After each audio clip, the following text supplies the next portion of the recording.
सवेरा हो गइल बा। माँ बेटी के खबर बा कि हम खबर दी। हम यहाँ आए। ऐसन भाग कहाँ बा हमार जे तू दोनों कहीं चल जाइबू। और ऊ कहाँ बाड़ी तोहार सुपुत्री? जी विद्या घाट पर गई है पूजा करे खातिर। हाँ। पूजा करेले तो ऐसे जाएले जैसे मंदिर में ही जन्म ले होखे। यहाँ के काम के करी? चाय तो तैयार है। ऐसा अन कर देलू पैर छुई का तोहार दा। पता ना बेटी के बचावे के रास्ता सोचत रहेले। अरे हर सुबह निकल जाले, पता ना पूजा करेले की मटर गश्ती। अरे ओ विद्या, विद्या सुना तो सही। विद्या रुका ना। विद्या के कर याद में खोइल बाड़ू कि आसपास के सुधे नहीं खे? हाँ के हो हम तो के काहे बताई? हाँ के बा उहे जेकर बिना हम एक दिन भी न रह सके नी। और हमरा पता नहीं खे। ओकरा सब जानत है। गोपी, घनश्याम, कहीं मुआ हर्ष ता ना? इमे से केहू भी ना हा। तो के बा, कहाँ के बा, कौन जगह के बा, कौन जात के बा? ओह केहू जगह के ना हा पर सब जगह के हा। केहू जात के ना पर सब जात के हा। इंसान बा की भगवान? तेरी की विद्या। अरे विद्या सुना तो सही। तो भगवान शंकर की बात करत रहलू और हम चला देर सही शंभुनाथ महामूर के भी सोचे के शक्ति दे ही देत है। भगवान के मूरत में मन में लियल घूमा तारू। अगर कोनो दिन वो मनुष्य के रूप में सामने आ जाई है तो पहचान लेबू। हाँ अच्छा ये सब छोड़ा, हम तोहरे पास आवत रहनी। सुना, बड़ा ठाकुर आ रहल बानी और अकेले ना आ रहल बानी, साथ में छोटा ठाकुर भी आ रहल बानी। सब तरफ खुसुर फुसुर चल रहल बा कि छोटा ठाकुर खातिर दुल्हन ढूंढल जा रहल बा। का? हाँ, और यहाँ सबसे सुंदर के बिया हमार सहेली विद्या, सबसे सुशील, सुबह सुबह पूजा करे वाली, सारा व्रत रखे वाली और शिव जी के मूरत के अपन मन में सजावे वाली। बस बड़ा ठाकुर और छोटा ठाकुर के आवे के बाद भइल ना कि लागल सबके सपना सजावे। उनकर घर आई यहाँ आ रहल हुई है और वो इतना बड़ा खानदानी रईस। वो भला यहाँ काहे आई है दुल्हन ढूंढे? अरे काहे नहीं है? हो सकेला शहर के लड़की उनका ना भावत होई। अगर यहाँ के होगी तो उनकर संस्कार के अच्छा तरह से समझ पाई। अगर यहाँ के होई भी ना तो केहू अमीर घर के ही होई, उनकर रुतबा वाली। हमार जैसन थोड़े ही होई। हम तो बस चाचा चाची के ही आश्रय हैं।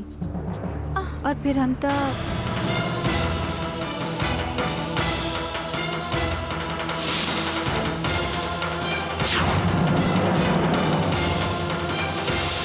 विद्या चला बहुत देर हो गई ला, हम चलत हैं। मान ले बानी कि बड़ा ठाकुर के हवेली के रखवाली आपके बड़ा भैया जी करत रहे।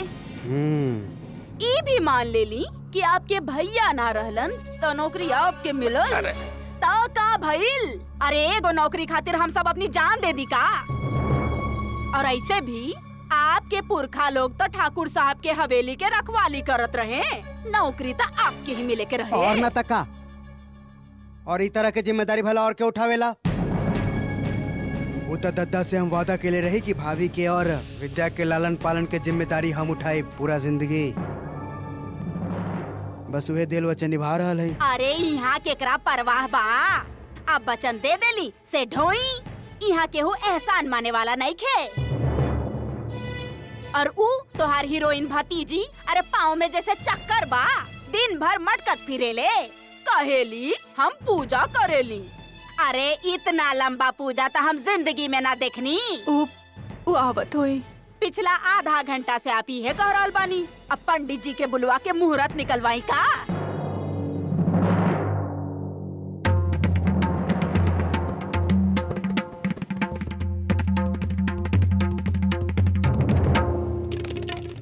ओ गई महारानी।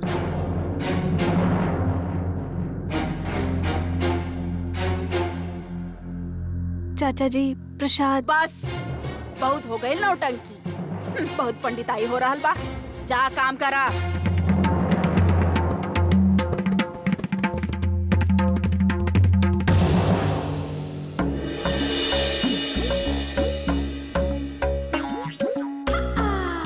अरे सालू बेटा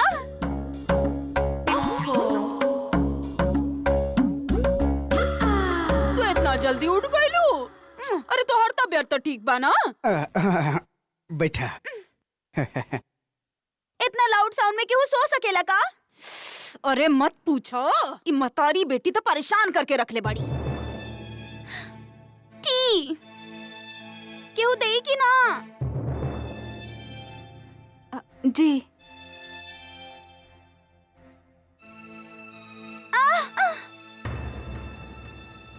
मम्मा पागल, बतलू का है ना कि टी इतना हॉट बा, हमार हाथ जला देली मम्मा। अरे बेटा, अब आप काहे सर पे सवार बानी? जाई नाश्ता बनाई और तू इस सारा कुर्ता में बटन लगावा और सारा कपड़ा जल्दी से इस्त्री करके ले आवा। जा बढ़िया से इस्त्री करिया, आज डैडी के बड़ा ठाकुर से मिले जाए के बा। दैया रे दैया, फुटल किस्मत हमार। अरे काहे बता देलू मनहूसन के? ये दोनों के कबो कोनो अच्छा खबर ना बतावे के चाहिए, नजर लगा देवेली। बड़ा ठाकुर चाहे उनकर परिवार के आस पास के पास तोहार छाया भी ना दिखे के चाहिए,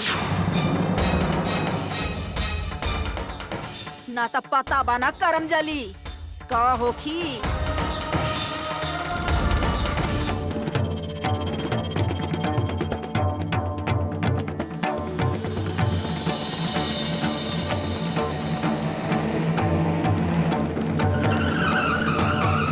मालिक, अरे मालिक,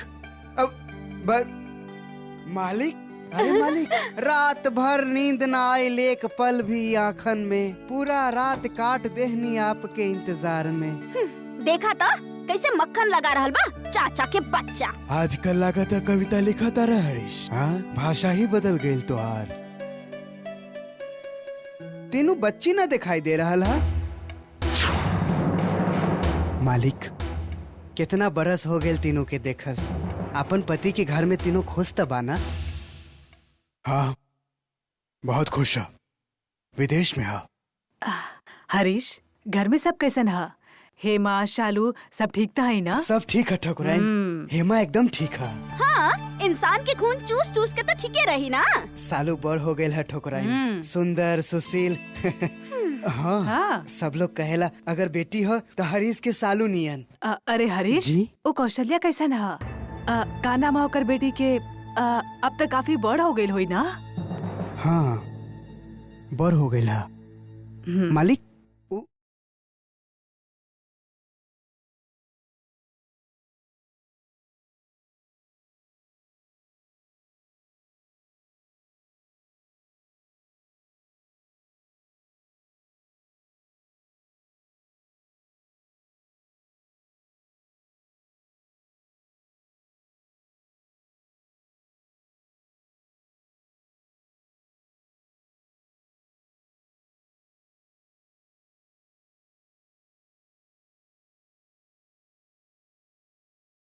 सब लोग उतर ले, बड़ा ठाकुराइन और फेनू छोटा ठाकुर। एकदम फिल्मी हीरो जैसन टनाटन का अंदाज रहे उनकर गाड़ी से उतरे के। देखे मैं कैसन बाड़े, तू देख लू उनके? देख ली ना, जैकेट से लेके जूता तक सब कुछ देखनी। और चेहरा, अरे कुछ तो बतावा। बस उहे तो ना देख पैली, इतना बड़ा टोपी जो पहन ले रहे, मुझे सारा चेहरा ही ढक देले। सोचा अगर छोटा ठाकुर अपन उहे अंदाज में गाड़ी से नीचे उतरी है और मुस्कुराई है और अपन टोपी फिल्मी अंदाज में ऐसे यूं फेंकी है और तोहार पास आके बैठे और पूछी है, ए लड़की के बाड़ू तू? ता हम छोटा ठाकुर से कहब, छोटा ठाकुर यह हमार सहेली विद्या जे खाली हमरा से बात करेले और केहू से ना। तो छोटा ठाकुर मुस्कुराई है और कही है, विद्या नाम तो अच्छा बा तोहार, हमरा से शादी करबू विद्या?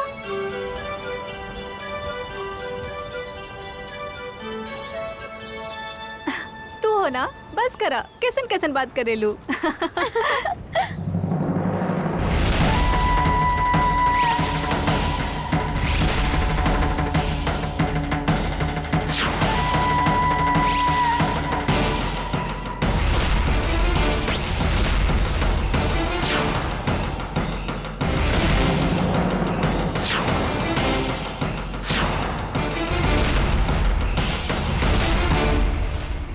बलमुआ शहर से कब लौटल?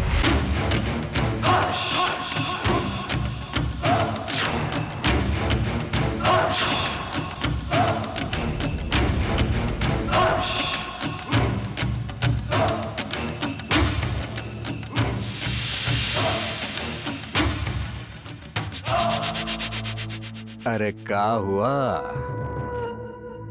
अभी तो बड़ा जोर जोर से हंसत रहलू, अब काहे चुप हो गईलू हैं?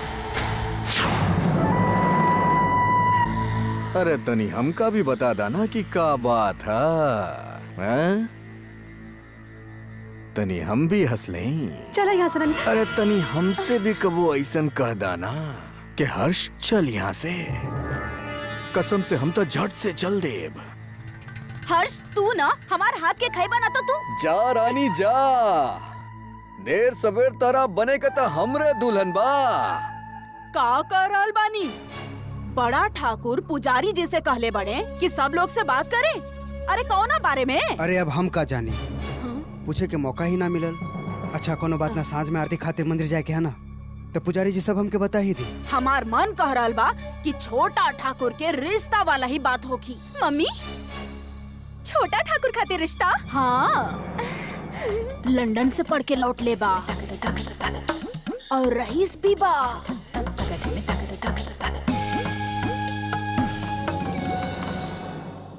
देखा सालू, छोटा ठाकुर तोहरे सिवा केहू और के पसंद ना कर पाए। हाँ। ए काबा? मम्मी आप कहनी ना छोटा ठाकुर हमरा अलावा और केहू के लायक कर ही ना सकेले, तो एकरा अच्छा ना लगल? एकरा भी तो सपना देखे के बा ना, छोटा ठाकुर के दुल्हन बने के। बस तू एक काम कर सालू, तोहर शादी हो जाई ना तो एकरा ले जाइहा अपना यहाँ काम करे। एकर माई यहाँ काम करी और ये तोहार काम करी। सुन रहल बाड़ू ना तू, जिंदगी भर के नौकरी देले बानी तोहरा के। ल ई भी आ गई।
छोटे ठाकुर, छोटे ठाकुर, आगे मत जाइए, आगे पानी गहरा है।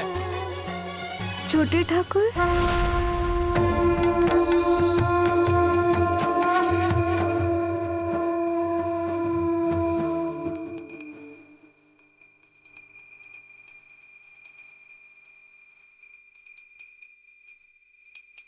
चला आगे पुजारी जी को जरूरी बात बतावे वाला बाड़ी। चला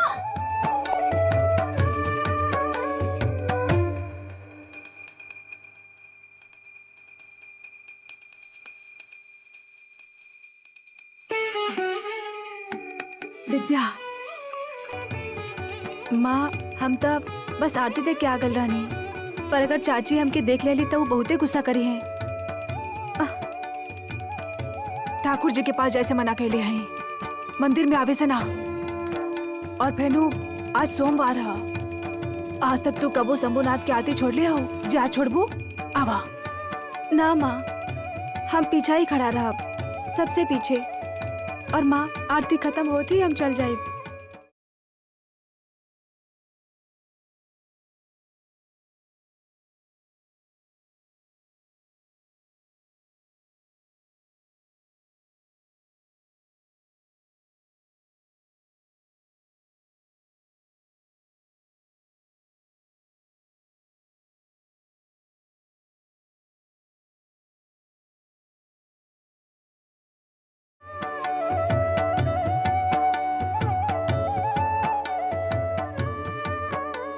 विद्या, पंडित जी। प्रार्थना तो उहे है जेमे मनुष्य डूब के बह जाए। बैठ जा बेटी।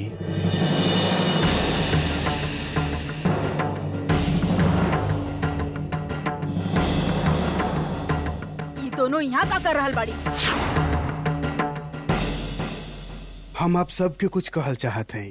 एगो बहुत बड़ जिम्मेदारी दे देले है ठाकुर साहब। बाकी ये कहे कि हमनी सब पर बड़का ठाकुर छोटका ठाकुर खाते दुल्हन तलाश से आयल बारे। बड़का ठाकुर के तो धन दौलत की कमी ना है, उनका तो एगो अच्छा संस्कार वाली बहू चाहिए। हालांकि बड़का ठाकुर लड़की देखे और दिखावे के पक्ष में ना बारे, मगर हम सारा जिम्मेदारी अपना ऊपर ले लेनी। आप सब तो हमरा लागे एगो परिवार नियन है। अब रउआ लोगन में से जे भी आपन सुपुत्री लागी रिश्ता खातिर इच्छुक है, वो हमरा पास आपन नाम लिखाई। पुजारी जी, हमार बेटी शालू, अरे बड़ा ठाकुर तो ओकरा अच्छा तरह से जाने ले। उनके गोद में तो खेले बिया। हमार बेटी मंजुला, बड़ा ठाकुर तो ओकरा भी बचपन से देख ले बड़े। पता बा काली का लुट्ठी कहीं के। और हमार बेटी वैशाली। अरे भाग गईले रही ना केकरो संगे। आपन मुंह बंद रख, भागल तोहर शालू। अरे भागी ना, बियाह करी छोटा ठाकुर से, देखते रहिया। और केहू पा जे अपन बेटी के नाम हमके देवल चाहता। अब बस भी करी पुजारी जी, अब केहू ना बा। एगो और है पुजारी जी, हमार बेटी विद्या।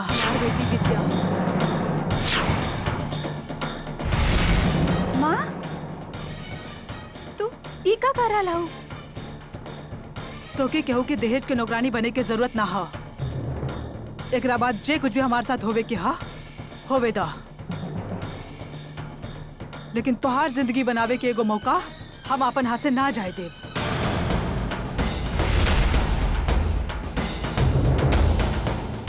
अभी मजा चखावता नहीं ओकरा के।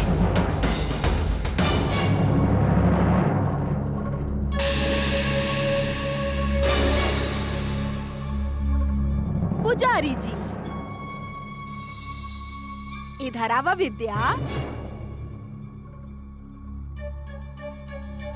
आवा।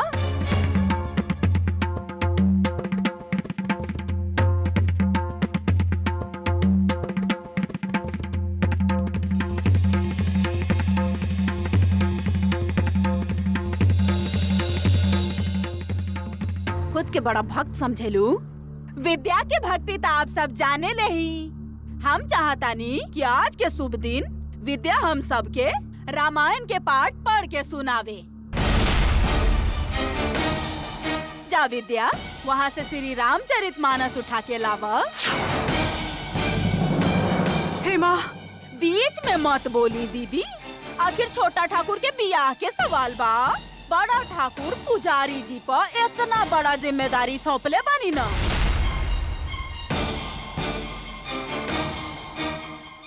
विद्या, जा रामचरितमानस उठा के ले आवा। का हो रहा है? आपके अभी पता चल जाए पुजारी जी। जा विद्या, जा।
सच कहेले कि माई के ममता इतना अंधा होखेला, इतना अंधा कि अपन बेटी के हाथ छोटा ठाकुर के हाथ में दिए के ख्वाब देखेले। और कैसन बेटी जेकरा कहल गईल रहे लावे खातिर रामायण और ई ले आईली गीता।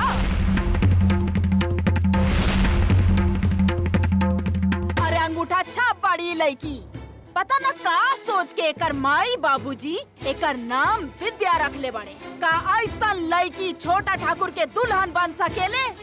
का ऐसा लड़की ठाकुर घराना के बहू बन सकेले? बिल्कुल ना, ये छोटा ठाकुर के लायक नहीं है।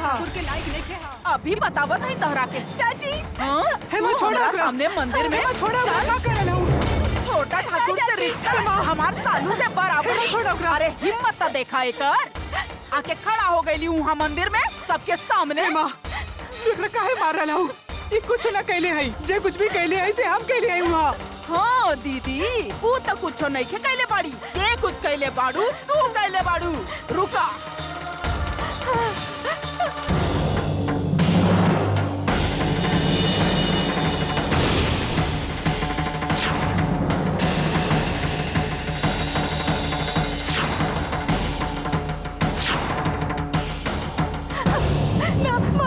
देख रहा बाड़ू? मम्मी, दिखावे से कुछो ना होखेला, लगावे से होवेला।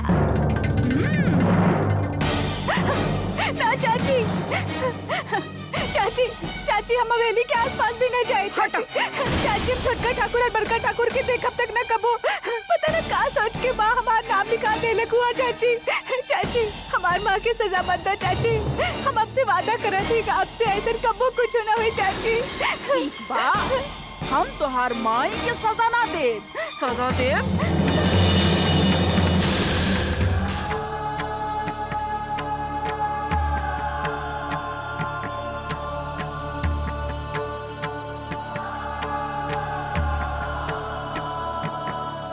आज तक हाथ जलैले पानी, बाद में अगर कुछ भइल तो देख ली हो। तू भी चल। हट।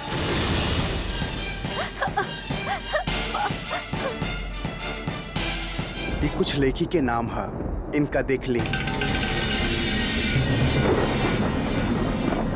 नाम? वो बड़का ठाकुर कहत रहे कि आप छोटका ठाकुर खातिर दुल्हन तलाशत हैं। ओहे से हम सब लोग के बुला के उनका से बातचीत करनी और उनसे कहनी कि जे भी अपन लड़की के नाम देवल चाहते हैं वो दे सकत है। ये आप बहुत अच्छा कहनी पंडित जी। हम काल ही लड़की सबसे मिलना शुरू कर देते हैं। शालू, राजेश्वरी, मनीषा, ऋतुप्रिया। अरे एकरा सबके तो हम पहचानत है, लेकिन शायद बचपन में देख ली है एकरा सबके। ये आखिर में केकर नाम हा? इता काटल लग रहा ना। के हई? वो लड़की उचित ना रहे ठकुराइन। केकरा खातिर के उचित हा के ना, ओकर उत्तर तो केवल भोलेनाथ जानेला। जोड़िया तो उहे बनावेला।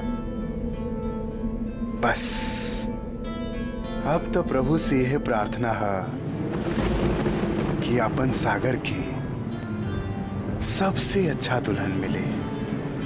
ऐसे नहीं होई जी, आप बिल्कुल चिंता ना करी।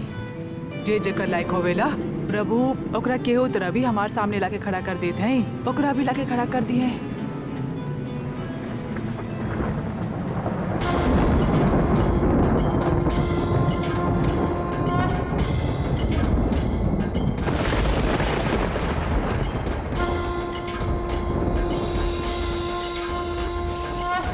विद्या, माँ विद्या, कुछ हो रहा। का भइल का माँ?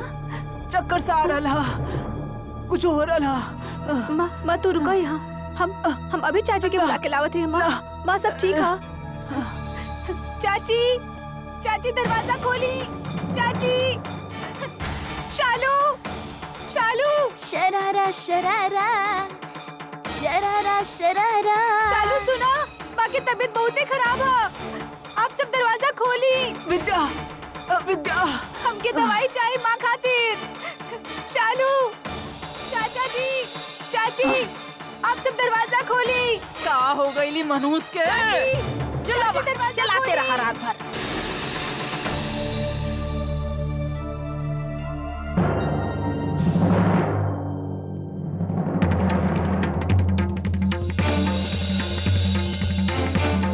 विद्या,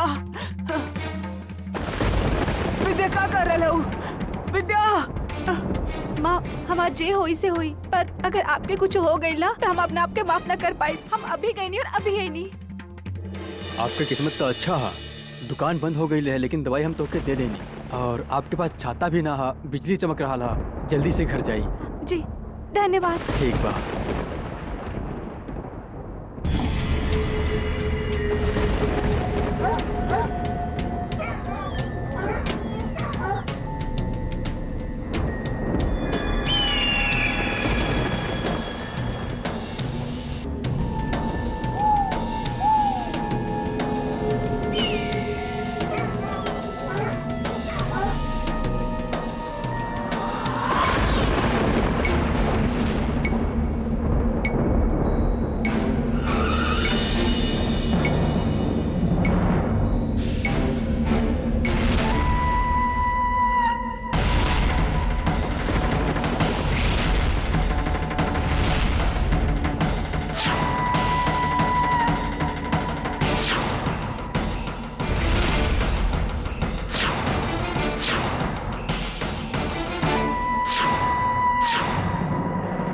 बतावा, जौन सपना हम रोज देखे लियो आज आखिर पूरा हो ही गई।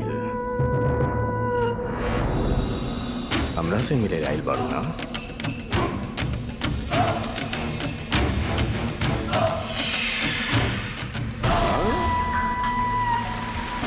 अरे वाह, माँ की तबीयत बहुत खराब है, हम दवाई ले जात रहनी। यानी तू दवाई लेवे निकल रहलू? हमसे मिले ना? ना, अरे दिल तोड़ देली रे हमार। हमके जाए दी, माँ की तबीयत बहुत खराब है। अरे विद्या, तहार माता हमेशा बीमार रहेली, इन्हें कौन नया बात बा? हाँ? और ही देखा कितना सुनहरा मौसम बा। तनिया बा हमरा साथे, हमार गाड़ी में तारा गांव के चक्कर कटवा दी। आवा, हमके जाए दी ना, माँ की तबीयत बहुत खराब है, उनका हमारी जरूरत है। यार ये विद्या भी ना बात बात पे रो देवेली। चाची डटली तारो देवेली, शालू तंग कर देली तारो देवेली। कितना रुलावेली तोरा ही सब, पर हम ऐसा नहीं की विद्या। देखा विद्या, तू जाए चाहत बाड़ू, हाँ तो जा जा।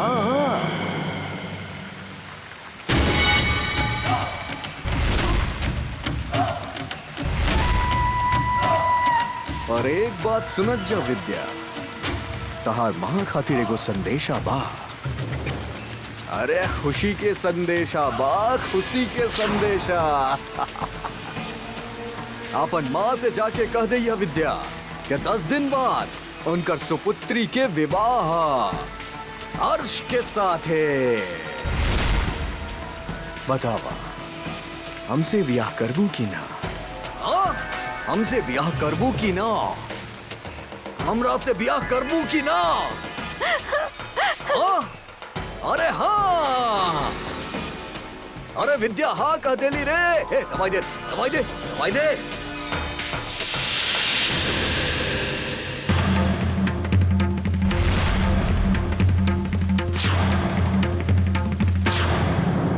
अरे हमरा से इतना दूर काहे भागेलू विद्या? हाँ? हम तोरा से कितना बाहर कह चुकल बा। अरे देखा तानी कितना दूर तक भगबू।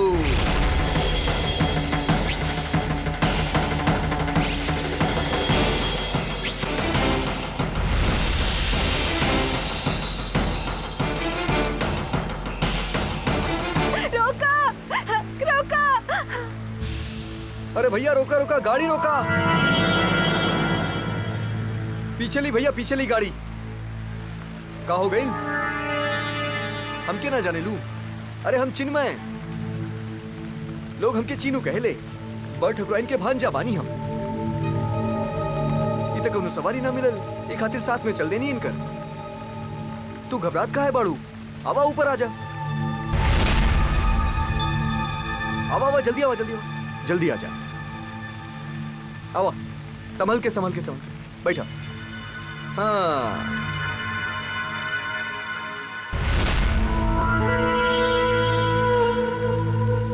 आज भी हमार बुलबुल हाथ से निकल गए। तो चलो।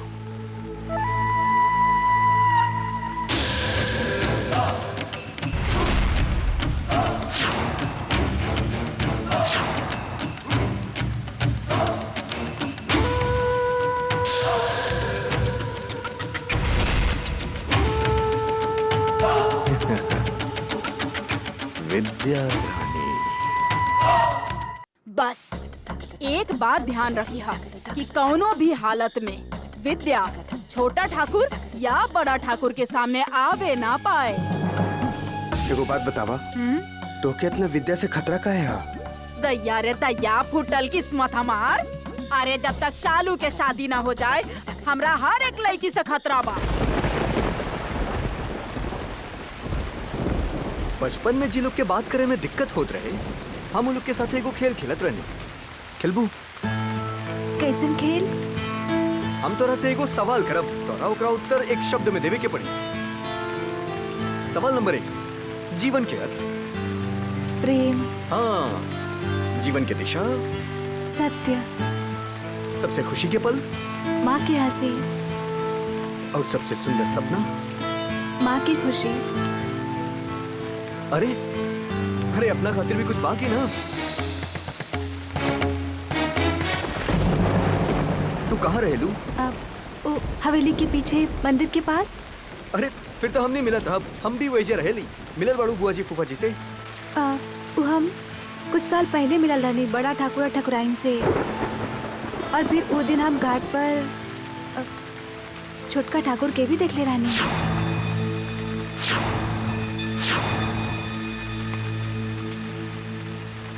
छोटे ठाकुर कुछ बात भइल उनकरा से?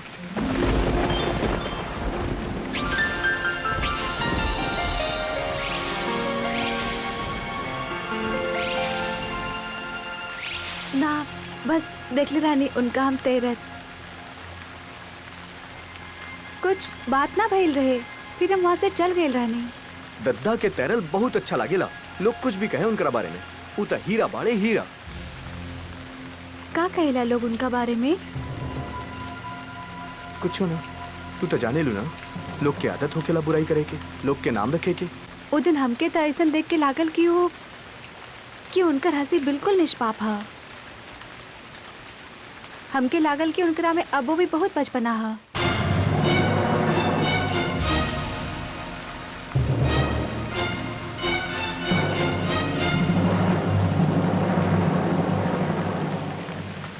अरे रुका रुका, हमार घर आ गई। अरे भैया रुका रुका रुका रुका, गाड़ी रोका रुका। धन्यवाद। संभाल के। अरे अपन नाम तो बता दी।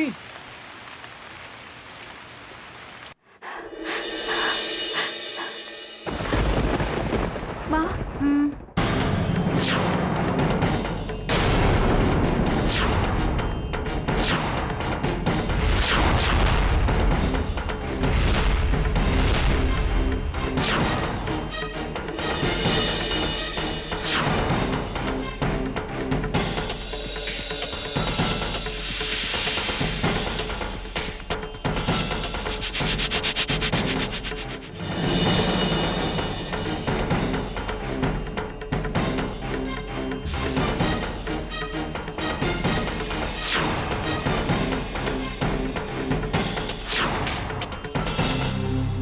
कहाँ गइल रहू तू? इतना रात गइल आवारा गर्दी करे खातिर कहाँ गइल रहू तू? बखिया फाड़ के का देख रहल बाड़ू? साफ तुम गई का? बतावा कहाँ से मुंह काला करा के आ रहल बाड़ू? ई का कह रहल है? इतना हमार दवाई लेवे गइल रहे, किवाड़ बाहर से बंद रहे, तब खिड़की से चल गई। आप अपन जबान पर ताला लगाई दीदी। तू बतावा, तोरा हम कहले रही ना कि कमरा से बाहर ना निकले के बा। तोहार इतना हिम्मत? और कहाँ बा दवाई, कहाँ बा संजीवनी बूटी? विद्या, विद्या दिखा दो इनके दवाई की शीशी, ताकि इनका विश्वास हो जाए कि हम झूठ ना बोल रहे हैं।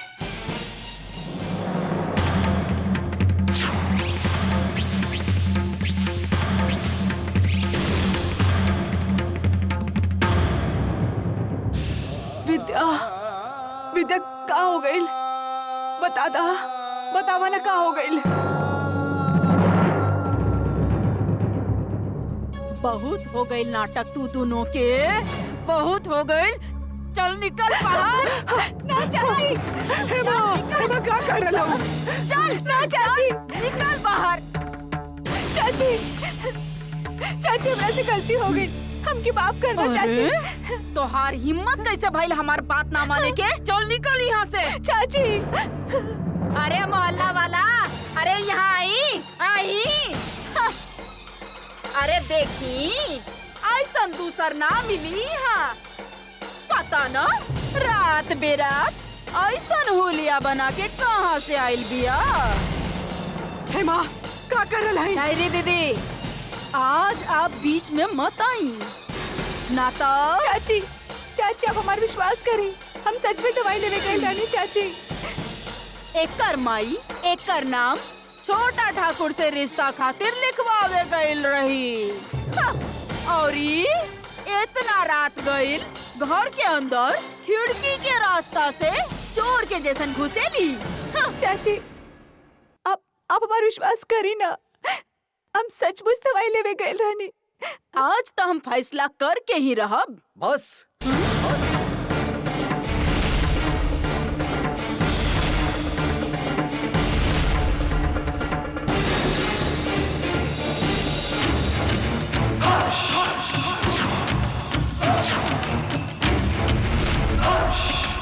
बस करी।